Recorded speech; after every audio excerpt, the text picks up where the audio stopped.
അശുദ്ധിയാവലിനെ കുറിച്ചിട്ടാണ് നമുക്ക് പഠിക്കാനുള്ളത്. നമ്മള് കഴിഞ്ഞ പാഠം നിസ്കാരത്തിന്റെ ഷർത്തുകൾ 5 പഠിച്ചിരുന്നു. അതിലൊന്നാണ് എന്ത്? അശുദ്ധിയിൽ നിന്ന് ശുദ്ധിയാവുക. ചെറുതും വലുതുമായ അശുദ്ധിയിൽ നിന്ന് ശുദ്ധിയാവുക എന്ന് നമ്മൾ പഠിച്ച്. അപ്പൊ അതിനെക്കുറിച്ച് ശുദ്ധിയാവലിനെ കുറിച്ചിട്ടാണ് നമുക്ക് പാഠത്തിൽ മനസ്സിലാക്കാനുള്ളത്. അപ്പൊ പാഠഭാഗം നന്നായി മനസ്സിലാക്കുക. പാഠത്തിന്റെ കൂടെ നമ്മൾ പറയുന്ന ചോദ്യങ്ങളൊക്കെ ഓരോന്നും നന്നായി മനസ്സിലാക്കി നിങ്ങൾ എഴുതി വെക്കുകയോ അല്ലെങ്കിൽ കൃത്യമായിട്ട് മനസ്സിലാക്കി പഠിക്കുകയോ ചെയ്യുക. നമുക്കൊരു പാഠത്തിൽ നിന്ന് എങ്ങനെയാണ് ചോദ്യം വരിക? തദ്രിഭാഗത്തിലുള്ള ചോദ്യം ആയിരിക്കൂല എക്സാമിന് വരിക. പാഠഭാഗത്ത് നിന്ന് വരുന്ന ചോദ്യങ്ങളൊക്കെ മനസ്സിലാക്കുക. അപ്പൊ നമുക്ക് ഇന്നത്തെ വീഡിയോയിലേക്ക് കടക്കാം. ബിസ്മില്ലാഹിർ റഹ്മാനിർ റഹീം. നിസ്കാരത്തിന് വേണ്ടി നാം ശുദ്ധിയാവണം. ശുദ്ധി 2 തരത്തിലുണ്ട്. നിസ്കാരത്തിന് വേണ്ടി നാം ശുദ്ധിയാവണം. നിസ്കാരം ശരിയാവണമെങ്കിൽ ശുദ്ധി വേണം നമ്മൾ പഠിച്ച്. ശുദ്ധി 2 തരമുണ്ട്. ശുദ്ധി എത്ര തരം? 2 തരാണ്. ഒന്ന് അശുദ്ധിയിൽ നിന്ന് ശുദ്ധിയാവൽ. അശുദ്ധിയിൽ നിന്ന് ശുദ്ധിയാവലാണ്. അപ്പൊ അതെങ്ങനെയാണ്? ചെറുതും വലുതുമായ അശുദ്ധികളിൽ നിന്ന് ശുദ്ധിയായിരിക്കണം. അതായത് ചെറുതും വലുതുമായ അശുദ്ധികളിൽ നിന്ന് ശുദ്ധിയാവണം. അശുദ്ധിയിൽ നിന്ന് ശുദ്ധിയാവൽ എന്ന് പറഞ്ഞാല് ചെറുതും വലുതുമായ അശുദ്ധിയിൽ നിന്ന് ശുദ്ധിയാവലാണ്. എന്താണ് ഈ ചെറുതും വലുതും? നമ്മള് കഴിഞ്ഞ പാഠത്ത് പറഞ്ഞിരുന്നു. എന്താണ്? ഉളൂ ഇല്ലാത്ത അവസ്ഥയാണ് ചെറിയ അശുദ്ധി. ഉളൂ ഇല്ലാത്ത അവസ്ഥയാണ് ചെറിയ അശുദ്ധി. അതായത് അവർ വലിയ അശുദ്ധിയിലല്ല, കുളി നിർബന്ധമുള്ള ഒരവസ്ഥയിലല്ല അവര്. അപ്പൊ അവർക്ക് നിസ്കരിക്കണമെങ്കിൽ ഉളൂ ചെയ്താൽ മതി. മനസ്സിലായില്ല? ഖുർആൻ ഓതണമെങ്കിൽ ഉളൂ ചെയ്താൽ മതി. അപ്പൊ ഈ ഉളൂ ഇല്ലാത്ത അവസ്ഥ ചെറിയ അശുദ്ധി. ചെറിയ അശുദ്ധിയിൽ ശുദ്ധിയായാൽ അവർക്ക് ഖുർആൻ ഓതാനും നിസ്കരിക്കാനൊക്കെ പറ്റും. വലിയ ശുദ്ധിയാവൽ നിർബന്ധമില്ലാത്തവരെയാണ് പറയുന്നത്. വലിയ ശുദ്ധിയിൽ നിന്ന് ശുദ്ധിയാവൽ നിർബന്ധമുള്ളവര് ആദ്യം വലിയ ശുദ്ധിയിൽ നിന്ന് ശുദ്ധിയായതിനു ശേഷമാണ് ചെറിയ അശുദ്ധിയിൽ നിന്ന് ശുദ്ധിയാവേണ്ടത്. അപ്പൊ അത് മനസ്സിലാക്കണം. അപ്പൊ അവിടെ ഉളൂ ഇല്ലാത്ത അവസ്ഥയാണ് ചെറിയ അശുദ്ധി. അതിൽ നിന്ന് ശുദ്ധിയാവാൻ ഉളൂ ചെയ്യണം. എന്താണ് ചെറിയ അശുദ്ധി? ചെറിയ അശുദ്ധി എന്താണ്? ഉളൂ ഇല്ലാത്ത അവസ്ഥയാണ് ചെറിയ അശുദ്ധി. അപ്പൊ എന്താണ് ചെറിയ അശുദ്ധി എന്ന രീതിയിലായിരിക്കൂല ചോദ്യം വരിക. എന്താ വരിക? ഉളൂ ഇല്ലാത്ത അവസ്ഥയാണ് ഡാഷ്. അപ്പൊ നമുക്ക് അവിടെ മേലെ ഓപ്ഷനിലോ സൈഡിലൊക്കെ ഓപ്ഷൻ തരും. വലിയ അശുദ്ധി, ചെറിയ അശുദ്ധി എന്നൊക്കെ. മനസ്സിലായോ? അപ്പൊ നമുക്ക് എഴുതാൻ കഴിയണം. ചെറിയ അശുദ്ധിയാണ് ഉളൂ ഇല്ലാത്ത അവസ്ഥ, ചെറിയ അശുദ്ധി. ചെറിയ അശുദ്ധിയിൽ നിന്ന് ശുദ്ധിയാവാൻ എന്തു വേണം? ചെറിയ അശുദ്ധിയിൽ നിന്ന് ശുദ്ധിയാവാൻ എന്ത് വേണം? ഉളൂ ചെയ്യണം.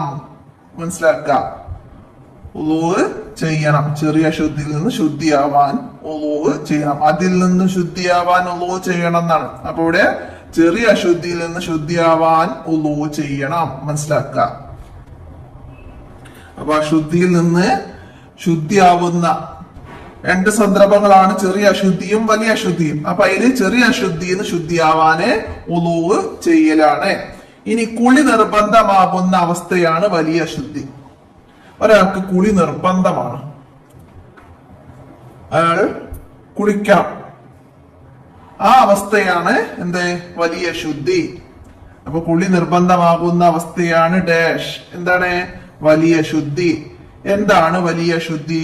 കുളി നിർബന്ധമാകുന്ന അവസ്ഥയാണ് വലിയ ശുദ്ധി. വലിയ ശുദ്ധിയിൽ നിന്ന് ശുദ്ധിയാവാൻ എന്ത് ചെയ്യണം? അതിൽ നിന്ന് ശുദ്ധിയാവാൻ കുളിക്കണം. മനസ്സിലാക്കുക. വലിയ ശുദ്ധിയിൽ നിന്ന് ശുദ്ധിയാവാൻ കുളിക്കണം. അശുദ്ധികൾ 2 വിധം, ചെറുതും വലുതും. അതിൽ ചെറിയ അശുദ്ധിയിൽ നിന്ന് ശുദ്ധിയാവാൻ ഉളൂ ചെയ്യണം. വലിയ അശുദ്ധിയിൽ നിന്ന് ശുദ്ധിയാവാൻ കുളിക്കണം. അപ്പൊ ഇതോടെ ഏത് രീതിയിലും ചോദ്യം വരാം. അപ്പൊ ആ രീതിയിൽ മനസ്സിലാക്കണം. കുളി നിർബന്ധമാകുന്ന അവസ്ഥയാണ് ഏത്? വലിയ അശുദ്ധി. വലിയ അശുദ്ധിയിൽ നിന്ന് ശുദ്ധിയാവണമെങ്കിൽ കുളിക്കണം. എന്താണ് വലിയ ശുദ്ധി? കുളി നിർബന്ധമാകുന്ന അവസ്ഥയാണ്. അപ്പൊ അങ്ങനെ മനസ്സിലാക്കാം. അപ്പോ ശുദ്ധി രണ്ടു തരം, അശുദ്ധി രണ്ടു തരം. മനസ്സിലാക്ക. ശുദ്ധി രണ്ടു തരാണ്, അശുദ്ധിയും രണ്ടു തരം, ചെറിയ അശുദ്ധിയും വലിയ അശുദ്ധിയും. അപ്പൊ അത് മനസ്സിലാക്ക. പിന്നെ ശുദ്ധിയിലെ രണ്ടാമത്തെ കാര്യം, ഒന്ന് നമ്മൾ പറഞ്ഞു അശുദ്ധിയിൽ നിന്ന് ശുദ്ധിയാവല്. ഇനി ശുദ്ധിയിലെ രണ്ടാമത്തത് നജസിൽ നിന്ന് ശുദ്ധിയാവലാണ്. നജസിൽ നിന്ന് ശുദ്ധിയാവല്. നിസ്കാരത്തിന് മുമ്പ് നമ്മുടെ ശരീരം, വസ്ത്രം, സ്ഥലം എന്നിവ നജസുകളിൽ നിന്ന് ശുദ്ധിയാക്കണം. നമ്മള് നിസ്കരിക്കുമ്പോ നമ്മള് വസ്ത്രം ഉണ്ടാവും നമ്മുടെ ശരീരത്തില്. ആ വസ്ത്രവും നമ്മൾ നിസ്കരിക്കാൻ നിൽക്കുന്ന സ്ഥലം, എവിടെയാണോ നമ്മൾ നിസ്കരിക്കുന്നത് ആ സ്ഥലം, പിന്നെ നമ്മുടെ ശരീരം. നമ്മൾ നല്ല വസ്ത്രവും നല്ല സ്ഥലത്തും നിസ്കരിച്ചതുകൊണ്ട് കാര്യമുണ്ടോ? നമ്മുടെ ശരീരത്തിലെ നജസ് ഉണ്ടെങ്കിൽ അപ്പോ നമ്മുടെ ശരീരവും വസ്ത്രവും സ്ഥലവും നജസുകളിൽ നിന്ന് ശുദ്ധിയാകണം. അപ്പൊ നജസുകളൊക്കെ എന്താന്ന് അറിയില്ല അല്ലെ എല്ലാവർക്കും. അപ്പൊ അത് നമുക്ക് കൊടുത്ത ആയ പറയുന്നുണ്ട്, അപ്പൊ പറയാം. അപ്പോ നജസുകളിൽ നിന്ന് നമ്മുടെ ശരീരം, രക്തം, മലം, മൂത്രം, ഛർദിച്ചത്, ഇതൊക്കെ നജസുകളാണ്. അപ്പൊ അതൊന്നും നമ്മുടെ ശരീരത്തിൽ എവിടെയെങ്കിലും ഉണ്ടാവാൻ പാടില്ല. എവിടെ ആകണമെങ്കിൽ അതൊക്കെ ആദ്യം കഴുകി ശുദ്ധിയാക്കിയതിനു ശേഷം നല്ല വസ്ത്രം ധരിക്കുക, നല്ല സ്ഥലത്ത് നിൽക്കുക, എന്നിട്ടാണ് നമ്മള് നിസ്കരിക്കുക. അപ്പൊ നിസ്കാരത്തിന് മുമ്പ് നമ്മുടെ ശരീരം, വസ്ത്രം, സ്ഥലം എന്നിവ നജസുകളിൽ നിന്ന് ശുദ്ധിയാവണം. അപ്പൊ ശുദ്ധികൾ രണ്ടു വിധം. ഏതൊക്കെയാണ്? ഒന്ന് അശുദ്ധിയിൽ നിന്ന് ശുദ്ധിയാവലും, രണ്ട് നജസിൽ നിന്ന് ശുദ്ധിയാവലും. അപ്പൊ ഈ ഭാഗം നന്നായി മനസ്സിലാക്കാം. അപ്പോ നിസ്കരിക്കുന്നതിന്റെ എവിടെയെല്ലാം നജസിൽ നിന്ന് ശുദ്ധിയാവണം? ശരീരം, വസ്ത്രം, സ്ഥലം.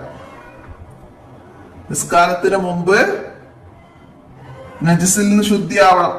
എങ്ങനെ? ശരീരം, വസ്ത്രം, സ്ഥലം. അപ്പൊ അതൊക്കെ മനസ്സിലാക്കുക. അടുത്ത ഇനി നജസ്സുകളാണ് പറയുന്നത്. ഏതൊക്കെയാണ് നജസ്സുകൾ? നമ്മൾ നജസിൽ നിന്ന് ശുദ്ധിയാവണം എന്ന് പറഞ്ഞില്ല. അപ്പൊ ഏതൊക്കെയാണ് നജസ്സുകൾ? മലം, മൂത്രം, രക്തം, ചലം, ഛർദിച്ചത്, ലഹരി ദ്രാവകം, നായ, പന്നി, ശവം തുടങ്ങിയവ നജസ്സുകളാണ്. മലം, മൂത്രം, രക്തം, ചലം, ഛർദിച്ചത്, ലഹരി ദ്രാവകം അതായത് മദ്യം, ഇങ്ങനെയുള്ള ലഹരി വസ്തുക്കളുണ്ട്, ലഹരി ദ്രാവകം അത്. പിന്നെ നായ, പന്നി, ശവം തുടങ്ങിയവ നജസ്സുകളാണ്. എന്നാൽ മനുഷ്യൻ, മത്സ്യം, വെട്ടുകിളി എന്നിവയുടെ ശവം നജസ്സല്ല. മത്സ്യവും മനുഷ്യരുടെ മയ്യിത്തും വെട്ടുകിളി ഇതൊന്നും ശവം നജസ്സല്ല. മനസ്സിലാക്കുക. വെട്ടുകിളി, ജറാദ് ഇതൊന്നും നജസ്സുകളല്ല. അപ്പോ നമുക്ക്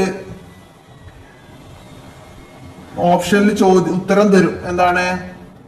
ഇവയുടെ ശവം നജസ്സല്ല. ഓപ്ഷനിൽ ചിലപ്പം മത്സ്യം, മനുഷ്യൻ, വെട്ടുകിളി ഏതെങ്കിലും ഉണ്ടാവും. ഇവയുടെ ശവം നജസ്സല്ല. അപ്പൊ അതിൽ ഏതെങ്കിലും, ഈ മൂന്നെണ്ണത്തിൽ ഏതെങ്കിലും ഒന്ന് തന്നാൽ അതാണ് നമ്മൾ എടുത്ത് എഴുതേണ്ടത്. മനുഷ്യന്റെ ശവം നജസ്സല്ല. മത്സ്യം ചത്തത് നജസ്സല്ല. വെട്ടുകിളി അതും ചത്തത് നജസ്സല്ല.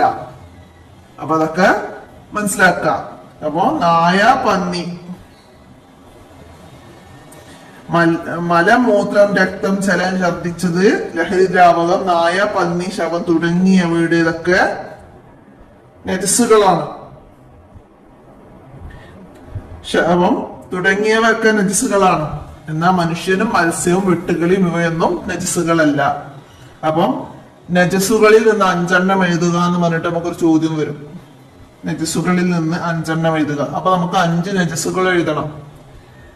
മലം, മൂത്രം, രക്തം, ചലം, ഛർദിച്ചത്. അപ്പൊ അങ്ങനെ 5 എണ്ണം എഴുതാൻ കഴിയുന്ന രീതിയിലൊക്കെ പഠിക്കുക. ഇനി നജസിൽ പെട്ടതാണെന്ന് പറഞ്ഞിട്ട് ഇതിൽ ഏതെങ്കിലും ഓപ്ഷൻ തരും. നായ, പന്നി. അപ്പൊ ഏതെങ്കിലും ഓപ്ഷൻ തന്നാൽ നമുക്ക് അതിൽ നിന്ന് തെരഞ്ഞെടുത്ത് എഴുതാൻ കഴിയണം. നജസിൽ പെട്ടതാണ് എന്നൊക്കെ പറഞ്ഞിട്ട് വന്നാൽ നമുക്ക് എഴുതാൻ കഴിയണം. മനസ്സിലാക്കുക. അടുത്തത് എന്താണ്? ശുദ്ധിയാക്കേണ്ട വിധം. നജസ് ശുദ്ധിയാക്കേണ്ട വിധാനം. അപ്പൊ മനസ്സിലാക്കുക, നജസുകൾ എങ്ങനെയാണ് ശുദ്ധിയാക്കേണ്ടത്. നജസുകളുടെ നിറം, മണം, രുചി എന്നിവ നീങ്ങുന്നത് വരെ കഴുകണം. നജസിന്റെ നിറം, അതായത് രക്തമായതുണ്ടെങ്കിൽ അതിന്റെ രക്തത്തിന്റെ നിറം പോകുന്നത് വരെയും, മണമുള്ള നജസാണെങ്കിൽ അതിന്റെ മണം പോകുന്നത് വരെയും, രുചി എന്തെങ്കിലും ടേസ്റ്റുകൾ ഉള്ള നജസാണെങ്കിൽ ആ രുചി നീങ്ങുന്നത് വരെയും നമ്മൾ എന്ത് ചെയ്യണം? കഴുകണം. നജസുകളുടെ നിറം, മണം, രുചി എന്നിവ നീങ്ങുന്നത് വരെ. അതായത് നമ്മൾ ഛർദിച്ചതിന് ദുർഗന്ധമുണ്ടാവും, ലഹരി ദ്രാവകങ്ങൾക്ക് രുചി ഉണ്ടാവും. അപ്പൊ അതൊക്കെ നമ്മുടെ ശരീരത്തിലോ വസ്ത്രത്തിലോ എവിടെങ്കിലൊക്കെ ഉണ്ടെങ്കിൽ അതിന്റെ രുചി, നിറം, മണം ഒക്കെ നീങ്ങുന്നത് വരെ കഴുകണം. എന്നാൽ നായ, പന്നി എന്നിവ കൊണ്ട് നജസായാൽ 7 തവണ കഴുകണം. അതിൽ ഒരു തവണ ശുദ്ധിയുള്ള മണ്ണ് കലക്കിയ വെള്ളം കൊണ്ടായിരിക്കണം. നജസുകൾ വൃത്തിയാക്കേണ്ടത് എങ്ങനെ? ചോദ്യം വന്നാലോ? നജസുകളുടെ നിറം, മണം, രുചി എന്നിവ നീങ്ങുന്നത് വരെ കഴുകണം. നായ കൊണ്ട് നജസായത് എങ്ങനെ വൃത്തിയാക്കണം എന്ന് ചോദ്യം വന്നാലോ?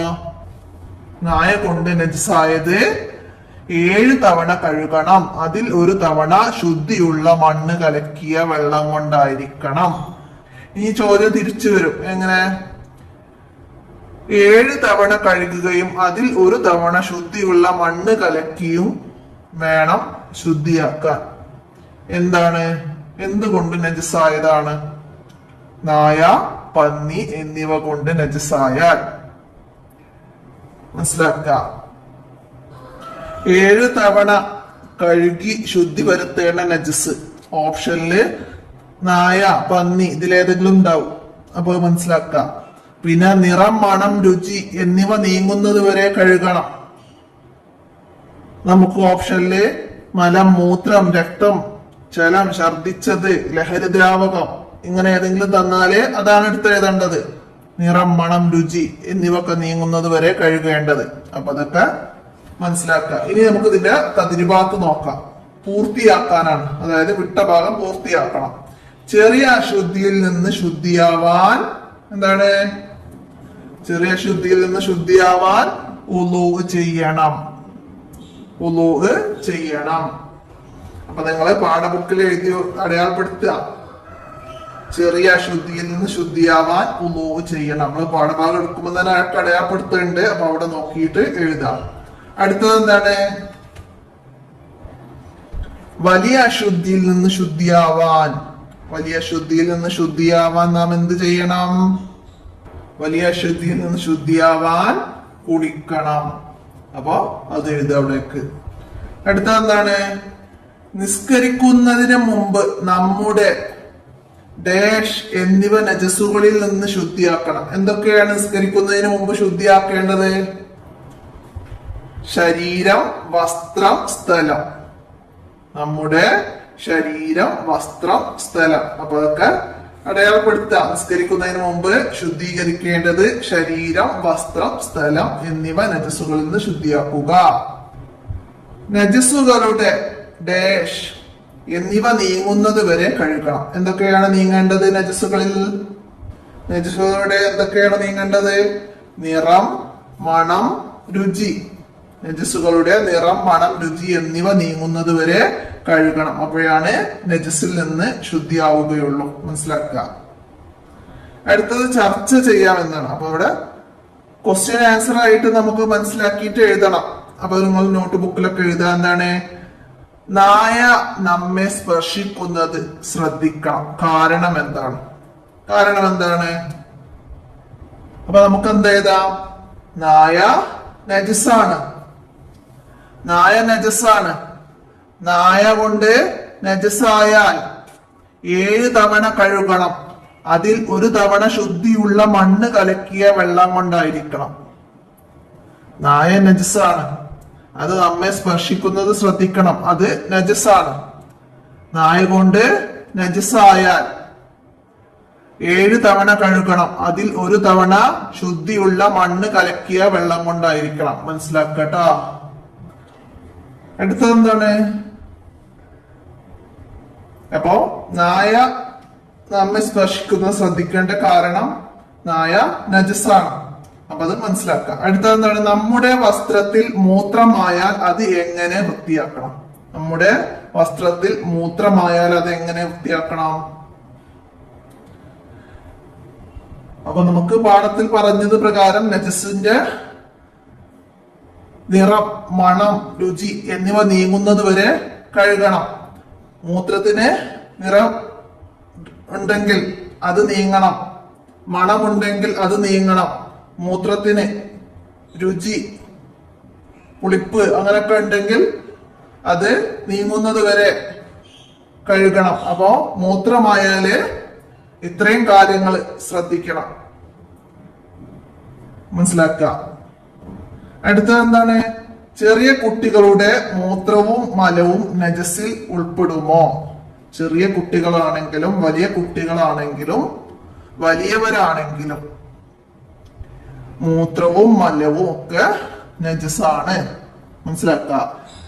മലം, മൂത്രം, രക്തം, ഛർദിച്ചത്, ജലം, ലഹരി ദ്രാവകം, നായ, പന്നി ഇതൊക്കെ നജസുകൾ തന്നെയാണ്. അത് ചെറിയ കുട്ടികളുടേതാണെങ്കിലും വലിയവരുടേതാണെന്നെങ്കിലും ഒക്കെ നജസാണ്. എന്നാൽ ചെറിയ കുട്ടിയുടെ മൂത്രം അത് 2 വയസ്സ് തികയാത്ത, പാലല്ലാത്ത, മറ്റൊന്നും ഭക്ഷിച്ചിട്ടില്ലാത്ത ആൺകുട്ടിയുടെ മൂത്രമായ സ്ഥലത്ത് വെള്ളം കുടഞ്ഞാൽ വൃത്തിയാവുന്നതാണ്.